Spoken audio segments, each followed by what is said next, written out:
हम आगे बढ़ते हैं।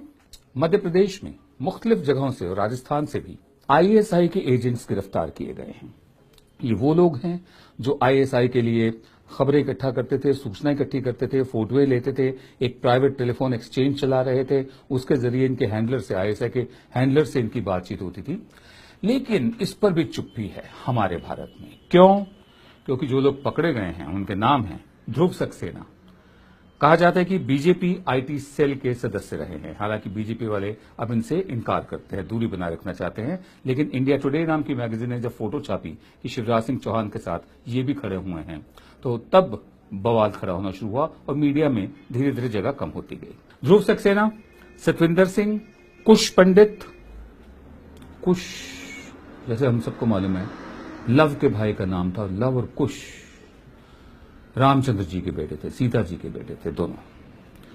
कहा जाता है कि लाहौर शहर लव उरू उसका नाम है, लव ने बसाया था, और कसूर शहर जो बहुत दूर नहीं है वो कुश ने बसाया था, कुश उरू। बहरहाल कुश पंडित, जितेंद्र ठाकुर, रितेश खुल्लर, जितेंद्र सिंह यादव, दादू, त्रिलोक सिंह, बलराम, ये वो लोग हैं जिन्हें पकड़ा गया है, जिन्हें पुलिस रिमांड पर भेजा गया। और इनमें से सबसे पहले पकड़े गए थे सतविंदर सिंह और दादू।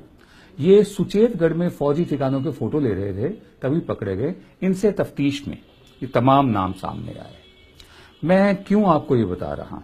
कल्पना कीजिए इन सारे नामों में अगर एक भी मुसलमान नाम होता तो कितना बवाल मचता। एक भी अगर जेएनयू का कोई पूर्व छात्र रहा होता, वैसे जेएनयू वालों का चरित्र ऐसा नहीं है, बहुत मजबूत लोग निकलते हैं वहां से, तो आप कल्पना कीजिए कितना बवाल मचा होता। जिन लोगों ने जेएनयू में नारे लगाए थे, जो मैं कल्पना में भी नहीं लगा सकता, सपने में भी नहीं सोच सकता, जिसमें हमारे देश के टुकड़े होने की बात की गई थी, वो लोग कहां हैं? उस पर भी कोई चर्चा नहीं है। कहां गायब हो गए वो लोग? नजीब कहां है? अभी तक मिला क्यों नहीं? उस पर भी कोई चर्चा नहीं है। लेकिन सबसे बड़ी बात है, अगर इन तमाम नामों में ध्रुव सक्सेना, सतविंदर सिंह, कुश पंडित, जितेंद्र ठाकुर, रितेश खुल्लर, जितेंद्र सिंह यादव, दादू, त्रिलोक सिंह, बलराम, एक भी मुस्लिम नाम होता तो आप कल्पना कीजिए इस वक्त कितना शोर मचा होता। एक बार फिर भारत मां के नाम पर देशभक्ति की दुकान चलाने वालों के लिए मैं एक संदेश देना चाहता हूं कि आप हिंदुस्तानी मुसलमान को समझिए।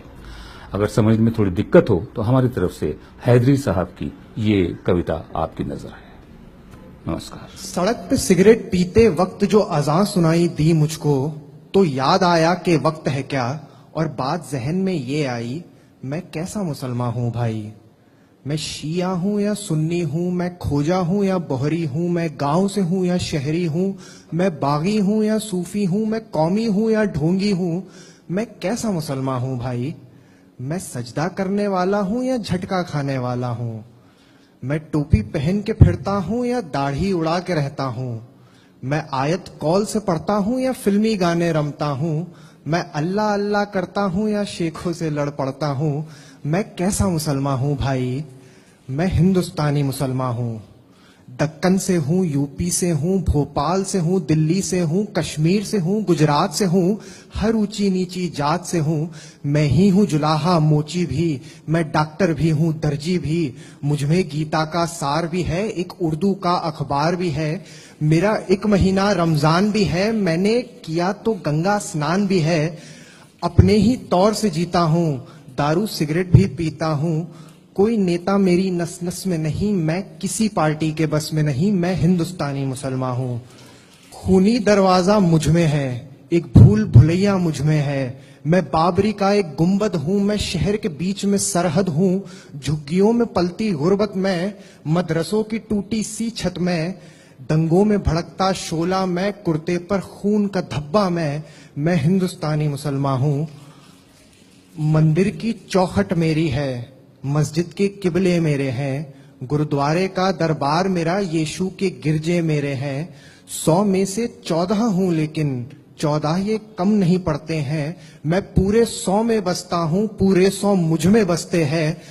मुझे एक नजर से देख न तू, मेरे एक नहीं 100 चेहरे हैं, 100 रंग के हैं किरदार मेरे, 100 कलम से लिखी कहानी हूं। मैं जितना मुसलमान हूं भाई, मैं उतना हिंदुस्तानी हूं। मैं हिंदुस्तानी मुसलमान हूं।